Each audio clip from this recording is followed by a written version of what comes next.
안녕하세요, 여러분. YBM과 모질계의 대표 강사, 그리고 토익LC의 지존 김진영입니다. 자, 지금 2016년 5월 29일부터 새로운 토익의 유형이 시행된다라고 얘기하는 걸 여러분들이 귀로 많이 들으셨을 거고, 그 덕분에 지금 멘붕 상태에 빠지신 분들 되게 많을 거예요. 내가 지금 당장 토익이 필요한 건 아니니까 내년 여름방학쯤 해야지? 이러고 계셨던 학생들은 내년 여름방학이 정말 그야말로 질풍노도의 시기가 될 것이기 때문에 여러분들 굉장히 두려움에 떨고 계실 텐데요. 자, 그렇다면 여러분들이 궁금해하실 만한 새로운 토익 과연 어떻게 바뀌었는가에 따라서 제가 낱낱이 해부해드리도록 하겠습니다. 또한 여러분들이 그 신토익을 대비하기 위해서 무엇을 하시면 좋을까라고 하는 것과 더불어서 자, 우리들이 어떤 전략을 세우면 좋을까까지 한꺼번에 설명드리도록 할 텐데요. 자, 첫 번째. 자, 현행 토익은 파트 1의 그림 묘사 문제가 10문제입니다. 그런데 새롭게 바뀌게 되는 신토익은 파트 1 그림 묘사 문제가 6개로 확 줄었어요. 그러면 여기서 알 수 있는 건 여러분들 흔하게 사람이 하나 나와서 요즘 나오는 문제 패턴들은 한 1, 2, 3번 나오는 문제들은요. 사람을 주어로 주고 대충 동작을 듣고 나면 문제를 풀 수 있는 패턴들이 있었는데 이런 패턴들을 과감하게 빼겠다는 얘기겠죠. 그러면은 전반적으로 파트 1에 나오는 게 사물이나 아니면 조금 더 복합적인 동작의 묘사 같은 것들로 바뀌어갈 수 있을 거다라고 예측할 수 있을 것 같습니다. 자, 그렇다면 커다랗게 바뀌는 건 없는 거죠. 지금 나오는 형태를 유지는 하되 숫자만 줄어드는 거예요. 자, 두 번째는 파트 2에 나오는 질의응답이라고 하는 짧은 대화들이 사실은 30개의 패턴에서 25개로 줄어가게 됩니다. 그러면은 파트 2가 줄어들었으니까 와 좋아 이럴 수도 있을 거예요. 왜냐하면 여러분들은 2를 굉장히 많이 어려워하시니까. 하지만 여기서 발표한 내용들을 보면 파트 2가 순전히 다 없어지는 건 아니에요. 그래서 파트 2에 나와 있는 내용의 대화들을 뒤로 빼겠다는 겁니다. 예를 들어서 이런 거 Can you recommend? Can you? 이런 패턴으로 줄여가는 축약의 형태들이 Part 2에서 빠져나와서 Part 3로 간다는 거죠. 그래서 Part 2에서 꽤나 간접적으로 쓰였던 여러 가지 대화의 패턴들을 과감히 빼서 Part 3에도 적용을 시키겠다는 겁니다. 그러니까 2가 빠졌다고 해서 뭐 그리 좋아할 만한 것들은 아닌 것 같아요. 자, 그러면 여기에서 줄어든 9개의 문제가 모두 어디로? Part 3 속으로 들어가면서 가장 대대적인 변화를 겪게 되는 게 바로 Part 3입니다. 그래서 30개의 문제에서 39개의 문제로 그래서 토탈 13지문으로 늘어나고요. Part 4는 현행대로 30개의 문제, 3개의 문제가 10개의 지문에서 등장하는 패턴을 그대로 유지합니다만 여러 가지 바뀌는 패턴들이 있어요. 그렇다면 일단 변경되지 않는 것과 변경되는 것들을 조금 한번 나눠볼 거고요. 자, 첫 번째. 변경되지 않는 내용은 여러분들 막 이런 얘기 있었어요. 저희가 토익이 바뀐다는 건 예전부터 알고 있었습니다. 이제 10년 정도가 되었고 그 다음에 2006년 5월 달에 바뀌었던 토익이 이제 2016년 5월 달쯤 되면 바뀔 거다라고 하는 저희의 예측을 비껴나가지 않고 정말 그대로 토익이 바뀌기 시작했는데요. 근데 몇몇 이런 사람들이 있었죠. 야, 혹시 그러면 막 필리핀이나 인도네시아 막 이런 발음 나오는 거 아니야? 그렇지만 그건 아니었어요.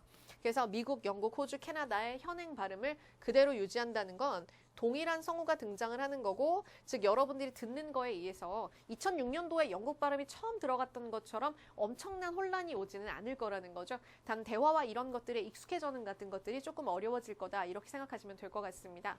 자, 두 번째, 파트 1과 파트 2의 질문의 유형은 전혀 달라지는 게 없지만 우리가 여기서 약간 유추할 수 있는 건 기존에 우리가 굉장히 쉽게 풀었던 쉬운 유형들은 조금쯤은 줄어들고 정말로 회화적이고 좀 어려운 패턴들로 늘어나겠구나 이런 것쯤은 예측할 수 있을 것 같습니다. 자, 세 번째는 문항수 및 배점은 줄어들지 않았습니다. 전체가 토탈 100문항인 것과 그 다음에 전체 990점, LC가 495점인 것들은 바뀌지 않았습니다. LC가 100문항이겠죠? RC 100문항, 이렇게 200문항이요. 자, 그 다음에 Part 3, 4에서의 상당수의 문제의 유형은 그대로 원래의 패턴들을 유지합니다. 그러니까 Part 3, 4가 바뀌었다고 해서 모든 문제들이 바뀌는 게 아니라 그 유지되는 문제들이 있고 그 안에 새로운 유형들로 몇 개가 바뀌어가는 거지. 토탈리 완전히 빼서 새로운 문제로 물갈이를 할 거야. 이런 패턴은 아니라는 겁니다. 그러니까 이렇게 막연한 두려움을 너무 가지고 지금 있었던 모든 것들은 다 버리고 다 새롭게 공부해야 돼. 이런 건 아니라는 거죠. 즉, 이런 부분들을 보면 여러분들이 지금 공부하고 있는 현행의 공부 방법을 유지를 하되 플러스 신유형에 대한 접근 방법이 필요하다. 이렇게 생각할 수 있을 것 같은데요. 자, 그렇다면 여러분들이 아셔야 되는 건 과연 새롭게 바뀌는 부분들은 무엇인가라는 걸 아셔야 할 것 같습니다. 이렇습니다. 자, 새롭게 바뀌는 건 Part 3에서의 기존의 30문항에서 39문항으로 기존의 10지문에서 13개의 지문으로 바뀌어가는 3의 실질적인 대화 패턴들을 많이 늘리겠다. 이게 가장 커다란 변화라고 할 수 있고요. 자, 두 번째는 축약형의 단어들이 등장할 수 있습니다. 이런 거죠. I want to 대신에 I wanna, gonna, gotta 이런 것처럼 여러분들 대화 속에서 연음시켜서 축약해서 나오는 이런 대화의 패턴들이 등장을 할 수도 있고요. 아니면은 I'll be back in a second. 금방 갈게 이렇게 말하는 것 대신에 in a second 이러고 얘기를 한다던가 아니면은 could you help me? 날 좀 도와줄래? could you? 이렇게 끝내버리는 뒤에 나오는 것들을 생략해버리는 패턴들이 등장을 할 수가 있다는 것. 자, 그 다음 세 번째는 3명 이상의 화자가 등장할 수 있다는 겁니다. 지금 나오는 Part 3는 모두 다 2명의 화자가 3번 혹은 4번의 대화로 고정이 되어 있다면 몇 번의 대화가 나온다라는 고정의 패턴은 없이 3명 이상의 화자가 등장할 거라고 했습니다. 3명, 4명 뭐 이런 패턴들이 등장할 수 있다는 거죠. 너무 걱정하실 필요는 없는 게 이런 시험을 우리가 처음 보는 건 아닙니다.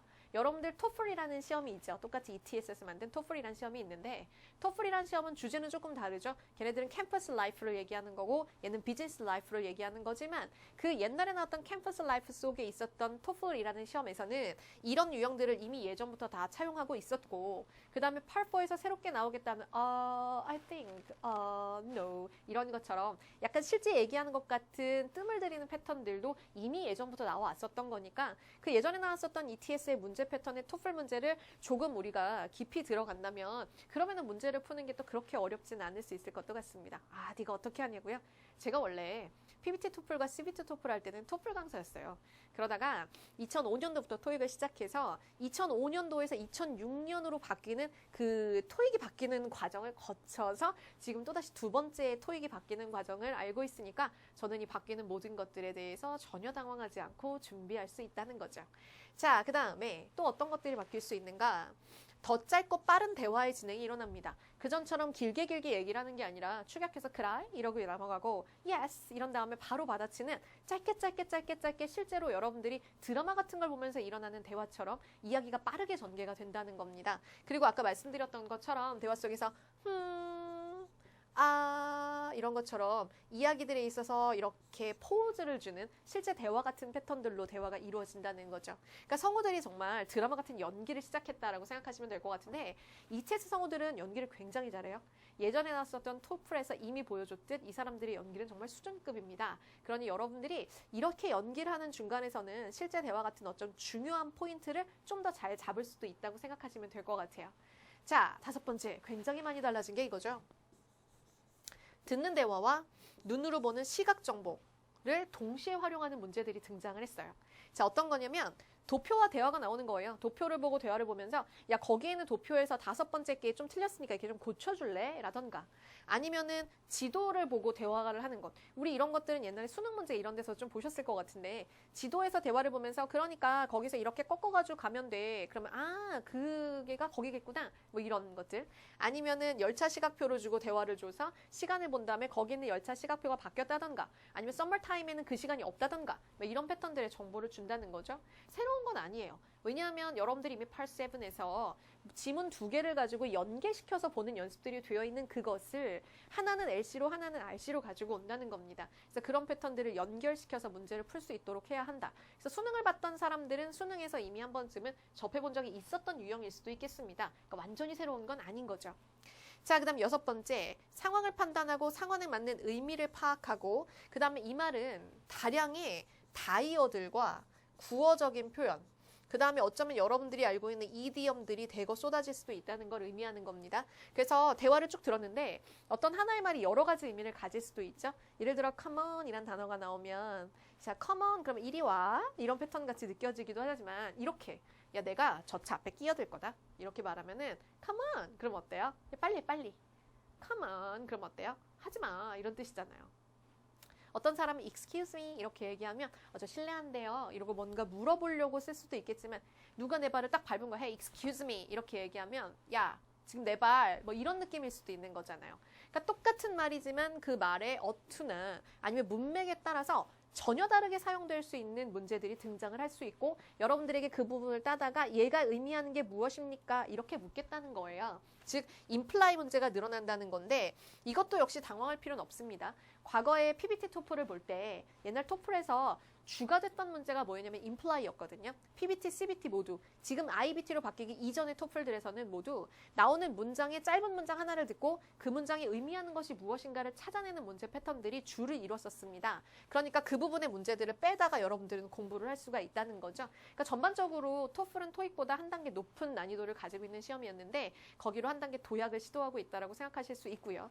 그리고 또 하나는 여기 나오는 모든 과정들을 통해서 전체적으로 시험을 한 단계 올려서 실제 생활과 비슷한 패턴을 주겠다는 거예요. 우리가 실생활에서는 어떤 말 하나를 꼭 하나로 쓰는 게 아니라 상황을 파악하고 이야기를 들어야 되는 게 많잖아요. 그러니까 어떻게 보면 여러분들이 지금 있는 토익을 통해서 정말 실제적인 여러분들의 컨버세이션 능력을 묻겠다라는 패턴으로 약간은 좋은 쪽으로 진화되고 있다라고 생각해도 과언이 아닐 것 같습니다만 중요한 건 이거죠. 여러분들이 이런 새로운 것들에 적응을 하는 데는 일정한 시간이 걸릴 수 있다는 겁니다. 자, 그럼 이렇게 말로만 하면 이게 어떤 유형인지 잘 모르실 수도 있으니까 대표적인 바뀐 유형 두 가지만 좀 한번 살펴보도록 할까요? 자, 일단 Part 3에서 아까 말씀드렸던 상황에 맞는 표현을 찾는 연습 문제. 자, 봐요. 물어봤어요. 아, 벌써 색깔 보니까 사람이 3명이죠. Hey Lisa, hey Jack, 얘들아 안녕 이러고 말했어요. Could you hear that our office is finally relocated to the main avenue? 야, 우리 드디어 메인 에비뉴로 이사 간다며? 이렇게 말했어요. It's much more convenient. 아, 진짜 편하겠다. 이러니까 여자가 말해요. You can say that again. 너 그거 다시 한번 말해봐. 나 못 들었거든? 이런 뜻이 아니고 You can say that again 하고 얘기하면 맞아 네 말에 더 이상 동감할 수 없어. 진짜 편할 것 같아. 이런 뜻인 거죠. 그러면서 Actually, now too much time to walk. 그러면 야, 지금은 너무 오래 걸려. 이랬어요. 그러면은 It takes too much time. 이런 표현 아닐까요? 그런데 싹 생략해버리고 too much time to walk. 아, 너무 오래 걸려. 그치, 잭? 그치, 잭? 이랬더니 잭이 대답을 하네요. 잭? Where are you? 이러고 물어봤어요. 그 Where are you? 이건 너 지금 어딨니? 라고 정말 이 사람이 있는 것이 궁금해서 물어본다기보다는 애가 정신 못 차리고 있을 때 야, 너 지금 무슨 생각하는 거야? 너 지금 딴 생각하는 거니? 야, 나 좀 봐봐. 정신 좀 차려봐. 어디가 있는 거야? 뭐 이런 느낌인 거죠. 그랬더니 sorry. 미안해. I just think about the budget report. 내가 버젯 리포트 생각을 좀 하느라고 내가 지금 딴 생각을 좀 하고 있었어. 자, want to tomorrow? 확 생략했죠? 내일까지 그거 내야 되는 거? Yes, I wanna. 라고 축약하고 I wanna finish it today. 오늘 끝내고 싶어. And make someone to review it. 누가 그래서 이거 리뷰를 좀 했으면 좋겠는데 리뷰 좀 해달라고 하고 싶은데 라고 말했어요. 자, 그렇다면 왜 여자는 Where are you? 라고 말했습니까? 그 Where are you? 그러면 남자가 지금 어디 있는가를 알고 싶은 게 여러분들이 흔히 알고 있는 Where are you? 라는 질문의 패턴이겠지만 여기서 여자는 야, 정신 차려. 나 좀 봐봐. 너 딴 생각하는 거지. 이런 패턴으로 물어보는 거니까 여자는 남자가 대화에 포커스를 맞추고 싶어 한다 라고 하는 B번을 정답으로 찾을 수 있겠습니다. 그래서 이렇게 문맥을 파악해서 정말 가지고 있는 뜻의 의미 그대로가 아니라 문맥상에서 대화를 파악하는 것. 사실 이거는 여러분들 8-7에서 벌써 보신 적이 있어요. 8-7에서 이미 여러분들 지문 속에 나오는 단어를 뽑아서 그 단어가 가지고 있는 4가지의 그 단어가 가진 의미 중에서 여기에 맞는 의미를 찾아라 라는 패턴으로 이미 보신 적이 있었는데 여기 나오는 건 거기에다가 플러스 암시하는 임플라이를 포함하고 있다. 임플라이를 포함하고 있다라는 게 약간 차이가 되겠죠. 자, 두 번째. 이렇게 얘기해서 Hello folks. 여러분 Thanks to attend this training session. 이 트레이닝에 오신 것을 여러분 정말 감사하게 생각합니다. Reimbursement procedure가 바뀌었어요. 자, 우리가 완전히 다른 방법을 사용할 거거든요. 우리 비용 보고에 있어서 완전히 다른 방법을 쓸 거기 때문에 여러분들 모두 이 아래 리스트에 있는 세션 중에 하나에 꼭 참석하셔야 합니다. 이랬어요. There is some misprinted information. 잘못된 거 하나 있네요. In your paper, 종이 한번 보세요. 뭐라고 얘기하다? Last session, that is on Tuesday, 화요일 날 마지막 세션. 아니, no. On Wednesday, it's cancelled. Wednesday에 있는 마지막 세션이 취소되었습니다. 그러면 여러분들은 Tuesday를 들었기 때문에 막 헷갈리고 있을 텐데 Wednesday가 취소되었습니다. 그랬으니까 사실 대화 속에서 취소된 세션은 요 마지막 세션이겠죠? 자, 그러면 문제로는 이렇게 등장하는 거예요. 언제가 라스트 세션입니까? 라고 물어보면 그러면은 여러분들이 찾아야 될 건 Wednesday에 마지막 세션이 취소되었으므로 마지막 세션은 C라는 것을 2개의 정보를 통해서 얻어내야 하는 거죠. 만만치 않을 것 같습니다.